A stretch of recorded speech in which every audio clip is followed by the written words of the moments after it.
welcome back to the episode of Getting Close Up, the show focused on independent artists and creatives. I'm your host, Danielle Cox. You don't want to miss what's brewing with my next guest. They are a soulful and eclectic blend that you just have to hear. Today, we get to see what's in the leaves with Tea Leaf. Hey, y'all. Hello. Got little chuckles there. My little, that was good. That was my really uncle good. jokes worked. I love that. Great. I love when that happens. So we're going to go around and do an intro. And I want you to give your name, your position in the band, you know, what you play and all that good stuff. And if you could sacrifice a finger for a superpower, which ones and what superpower? I'm going to give you 2 seconds. And go. Okay. My name is Nick. I am the saxophonist and the keyboardist in Tea Leaf. You know, I kind of need all my fingers to play saxophone, so this kind of sucks. To get a superpower, what would you do? I think I'd cut off my right thumb. And the superpower I would want is shape-shifting. Ooh. Then you could just grow another one. Exactly. Boom. There we go. Problem solved. There you go. You're up next. My name's Hayden, and I think I would get rid of like maybe my right ring finger. I feel like you need your pinky, but I feel like I don't really use my ring finger too much when I play instruments or do stuff. But I think the superpower I would have would be flying. Ooh. Yeah, I like that. You can go anywhere for free. That's true. Yeah. I'm Lucas. I play bass in the band. I think I'd go right pinky. I think that's the least important for my job in the band. I was gonna say flying. I'd say transportation, like just teleportation, just being able to go anywhere. There you go. To travel or drive or something. Well, then you get to see the journeys. Yeah, I'll say flying's more fun. I just you appear get to see the there. journey. Yeah. But I don't want to copy him, so yeah, I'll say teleportation. Yeah. No, I like that because it is totally a matter of perspective. Yeah. I love that. All right. So, you know, giving up. And just I noticed you guys aren't greedy. You only gave up one finger. I didn't say you could have said multiple fingers, but being If we get musicians, the power I from get just it. doing one, then yeah. It's a greedy test. I got it. I clocked that for all of you. Now, I have to ask about the name Tea Leaf for 2 reasons. One, it just seems like, you know, just a regular thing that nobody would think of. I'm gonna name my band Tea Leaf. But then also, that's not true because a lot of people name their band Tea Leaf. Yeah. We figured that out Yeah. a bit too late in the process, but yes. So talk to me about that because I have to know. It's pretty hilarious. Well, you came up with it. Sorry, yeah, they wanted a name really badly. I didn't really want a name. I wanted to do like more of like just a project album and be like a group for that album, and like basically play those songs live and stuff. But then it just kind of became more band, like traditional band, and so it was like just a random name I came up with. I didn't even know about other tea leaves or anything. It doesn't really mean anything to me personally, but I don't know what it's really evolved to. I kind of don't really. It's just a name, I guess. I would say, yeah, I mean, we very much were trying to find a name when we were getting ourselves off the ground. Because, I mean, I was like, we just need a name for Spotify, like a brand, you know? Yeah. So we were trying to pick a name. Nothing was connecting with all of us at the time. And it was Hayden's idea, Tea Leaf. And I think I remember you saying it was like, tea leaves are versatile and they're used to like what you can use a tea leaf for. Oh, nice. Like our sound or something. You might have been like just half joking, like trying to connect a reason to be called Tea Leaf. And I think it was a name that no one hated. We were all like cool. Like, nice. We were like, whatever, we have a song coming out. Yeah. We need a name. And then, of course, we named ourselves Tea Leaf and then found out there was a band called Tea Leaf Green. They're not huge, they're popular. But they have like a decent following. Yeah. So we were like, oh, that's not good for the SEO, man. If you search Tea Leaf, you're probably not going to see us. We're still rocking with it. So no, I think it's awesome, but I think it's a funny story too because it lets people know it is something you want to think about. If you don't want to think about it, there's also a really funny story behind it. Yeah. So I actually was not around in the primal years of the band. So I sort of, I came on a little bit after. The band was already named Tea Leaf at that point. How did you guys get together? I kind of accepted that. I've known you since high school. I mean, we all went to the same high school. Which was probably 3 years ago? No, now we graduated 8 years ago now. Yeah. 9 for me. Oh wow. Yeah, I could. Me, Hayden, and Jordan, we were all playing music together for a few years. You've been playing music for forever, but the three of us really have been playing music for a few years, and then we had this song, our first song, Rising Sun, that we like finally finished in late 2023 with our friend Ryan. We finally got that out as a single, and the Tea Leaf officially started then, and then Jordan got Nick in the band because he knew you through high school. We all went to the same high school. You came back from Kentucky. I moved back from, I lived for a couple of years in Kentucky, and when I moved back to Kansas City, that was in the fall of 2023, was around the time that they were releasing Rising Sun. And so I remember Jordan had posted something on Facebook, like a short promo clip of Rising Sun. And I really dug the sound. So I messaged Jordan, was like, hey, I'm back in town. If you guys are looking for a saxophone player or just want to jam or something, like, let me know. And he's like, we're actually rehearsing tonight. You should stop by. Yeah. So that's great. And I see all about sax life. You got the tattoo on your arm. And so most bands I talk to are just figuring it out after like a couple of years. It's only been since 2023 for you guys. So I think that's pretty cool, especially to have a sound that's so well put together. What has it been about your different experiences that have helped you blend a sound together so well? I think a lot of it might not be, or from my perspective, might be more about like, a lot of times it's like the songs are either one person's idea, and since we're both, or all of us, or everyone that's in the group, they, all are collaborative and they play different instruments and stuff. So a lot of times it's like, I already have an idea for most of the stuff, and we kind of just like morph it into that. And so I feel like a lot of times it sounds really solid because it's like we actually let each other take direction on the song. That's important. So like Stargazer is like Nick's something, and the way he mixed it, I might have been like, no, I don't like that, but it doesn't really matter. It wasn't like I was gonna fight over it. It was like it's his song. I played the guitar in it. That's like, that was my place for that one. But I feel like we'll fight a little bit, but not too much. It's not really fighting. How do you sort out differences then? Like, you do have differences. I would say our general rule of thumb is whoever brought the song to the band, they're more or less like the manager of that song, and they have final say. So obviously we'll voice our opinions, like, Nick, I really think you should do this with the song, but at the end of the day, it's Nick's song, so I'm not gonna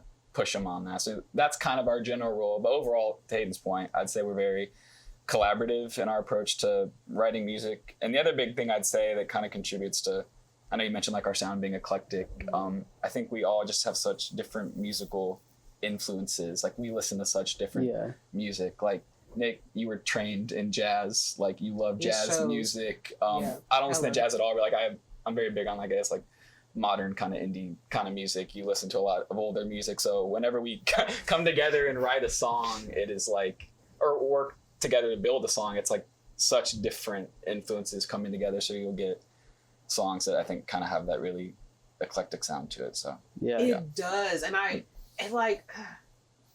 battle with myself in using the word eclectic because I feel like I can see the references very clearly, and I feel like they should go together anyway. And I love how they sound together. I feel like using the connotation of eclectic makes it seem like, oh, it's just this haphazard kind of thing, but it's not. It's 100% not. It's the best part of structure from all of those influences that you guys have that are coming together that just create something that's just like solidly enjoyable, that just sticks with you. Thank you. Yeah, and I would say too, I feel like, at least for me, I would say it's just so freeing to have that mindset, because I think if someone asks us like, oh, what is our sound? What's our genre? We might be like, we're alternative rock, I guess, or something, indie rock. That's the closest label. But truly, like, I wouldn't really give ourselves a hard label. And I think when we approach songwriting, we're not like, all right, we have to write this kind of music. Like, if you're a pop punk band, it's like, we need to write like that kind of style of music. And if Nick was like, let me add a sax solo to it, I'd be like, all right, that's not of the genre, but like, that's not of the genre. Yeah, right. Like we can't do that.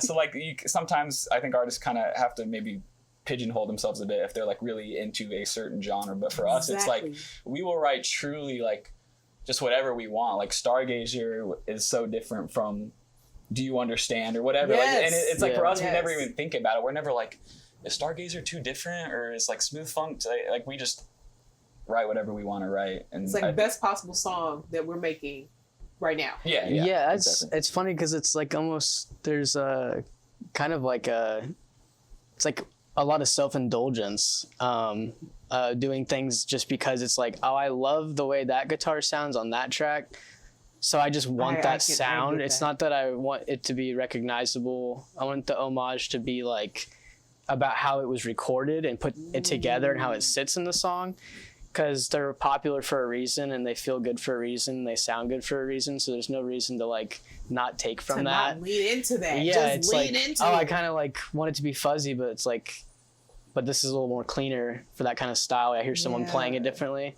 And I'm like, oh, okay, I can still get the twang or a light string, or he might want me to change the pickup.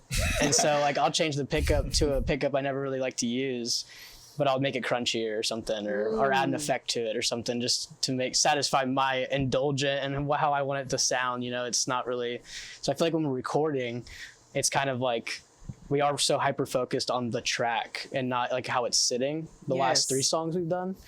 So album stuff, I'm not really sure how we're gonna go about that, but right now it seems like we have like really good single traction. And that is something that I would definitely want to ask about later, because it's, you know, there's a pressure for cohesiveness, but I don't want to get too far ahead of us, because I feel like there's a really good segue into the next section with what you guys are talking about right now. Being multi-talented and multifaceted certainly helps. You mentioned at least 2 instruments that you play. You guys, like, you play multiple instruments as well? Mm-hmm. Yeah, like everybody here. Like, so being multi-talented and multifaceted, you also produce, mix, work on your own music. Yes. Which is wild. And I can say that pretty safely after talking to as many artists as I've had. Definitely haven't talked to everybody, but that is a struggle for a lot of artists. Talk to me a little bit about how you guys got into producing. Do you have any like formal knowledge, or was it something you had to pick up?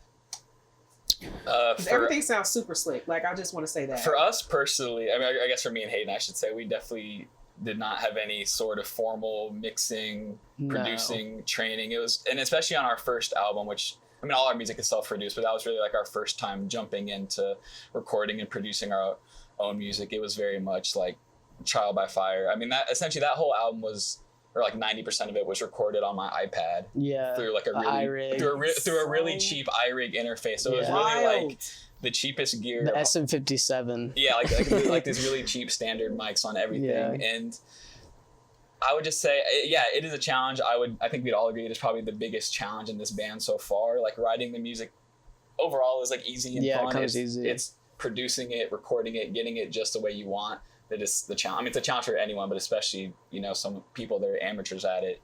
But yeah, it's also, I think, the most rewarding part, like listening back to our first album and knowing that like we truly did everything. Like, we mixed, mastered, arranged. Like, it is just all us, for better or worse. Like, could it sound maybe more pristine if could the snare hit harder? Rick Rubin or something? Yeah, sure. But absolutely. Like, we did but it what ourselves. would you lose too? Exactly. Like, I'm so proud of that album. Like, forever. Like, you should be. Like, yeah. You guys should be 100%.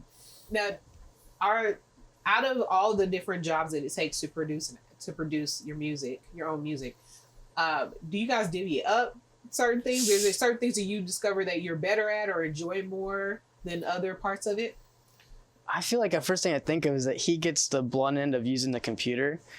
I definitely enjoy the mixing process. He's our captain. This is why. Yeah, you talk a bit, Nick, about it. So, I think it's more just of, you know, we've basically been recording in our bedrooms. Like, you know, we'll try to dampen the sound as much as we can, you know, put blankets up on the walls, or we'll plug an instrument straight into a DI and not have to deal with any background fuzz. But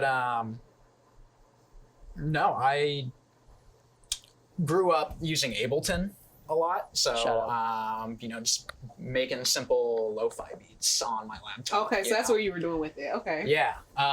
So I've never really had any formal mixing background or producing background, but I've been in plenty of actual live studios on the actual like recording side, not necessarily mixing or mastering. Oh, so are you like a session musician? You mean in that I type have of been, realm? yes, okay. yes. That's awesome. And so I see how professional producers work many times, but You just like over their shoulder, like recording, like. Yeah. Oh, don't mind me.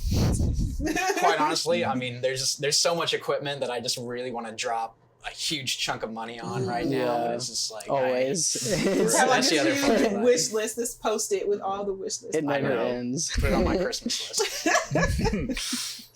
What has been the biggest walk away or takeaway? I should say walk away. Takeaway from the recording process. The biggest lesson that you've learned. You can say that about yourself as an artist or just in the whole process. I think when a group of people initially are collaborating on something, that it'll tend to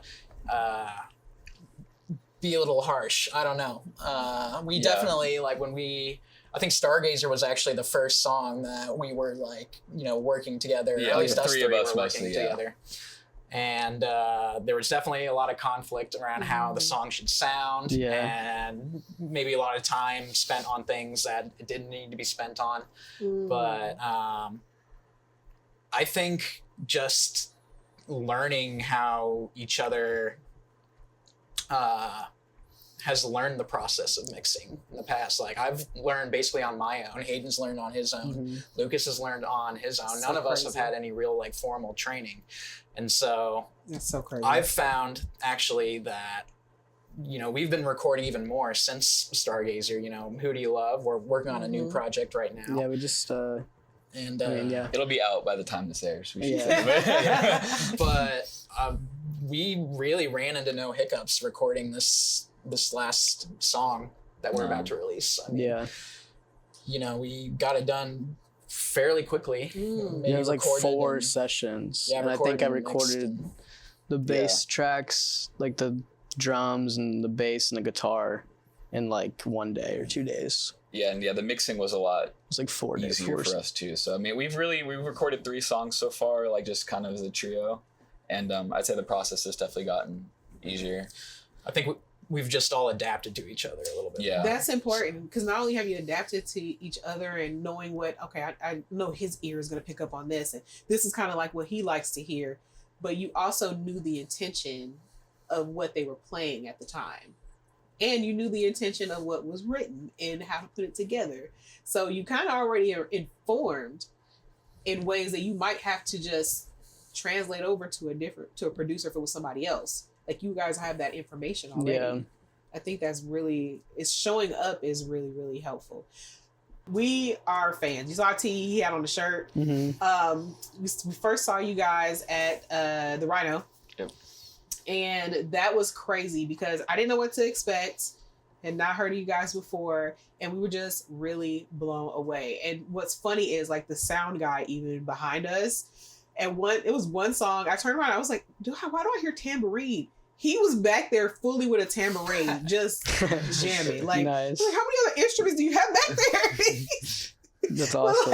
Like normally the sound people are like paying attention to different things, and not that he wasn't. Y'all sounded great. Yeah, we love the Rhino. Yeah. I love the Rhino. He was fully into it. It was just cracking me up. So I have to start asking.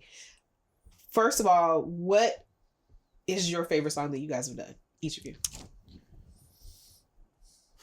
Oh. This is like separating your babies. I would say Rising Sun. I know that's like our first song and our most popular one, I guess, but it's a great song. I mean, it got the whole thing off the ground, and that song's just kind of funny in that we recorded it like years ago. There's just a long gap in between us recording it really and getting it finally out. I'll say my most favorite song to play live at least is Smooth Funk. Heck yeah. Yeah, the horn part's probably like the catchiest horn part on any of our songs. Extremely. It's just cool to hear you play it every time. It never gets old. Yeah. And because I heard you and I was like, I need to see who that is. Who is that? It's like, oh my God, look at him. He is getting it. No, you're right. That breakdown in that, that's the one with the transition. Oh my gosh. I don't even remember writing that part. That transition is the crazy. Transition part, why we went into like the slow. Yeah, I will say it's interesting too because so many of the songs on our first album we have been playing for years. Yeah. Like they weren't released, but we were playing them just for fun. We played a couple house shows without a name, and then when Nick joined the band, it's like so many of these songs kind of came to life in a new way. Like Smooth Funk was played for years, no sax at all. Three-piece. And then all of a sudden he comes in, adds all this sax to it, completely changes it, and also kind of helps accomplish, I think, what we heard in our heads, but like we could never accomplish because no one played sax. We were always like, what if the sax is going like, but we can never do it. And then Nick comes and he does it, and it's awesome. And he does it, and it just goes together. Yeah, so I would just add that too. Like Nick really helped bring a lot of the song, like add a new dimension to him, which was great. For sure. Thanks, man. My favorite song, I think my favorite song is Father's Got the Blues. Just because it means so much to me. And that song I wrote when I was like 18 or 19. Oh, wow. And I definitely had like a lot of demos from that time that ended up being on the album. But they were just like recordings on my phone or like on a tape. I had a 4-track tape. I still do a 4-track Tascam tape machine cassette recorder. And I would just do a couple of tracks on that and maybe bounce it and add some vocals and stuff. But I never like produced it. I just like mixed it and listened to it on Audacity and by myself, and I would just show it to you or like Boar or like Jordan or I just showed it to people. I never really played it for people like physically, but I didn't know very many musicians. Lucas got into playing music way later than like when I first met. He didn't play an instrument. What? Yeah, he's only been playing for a few years.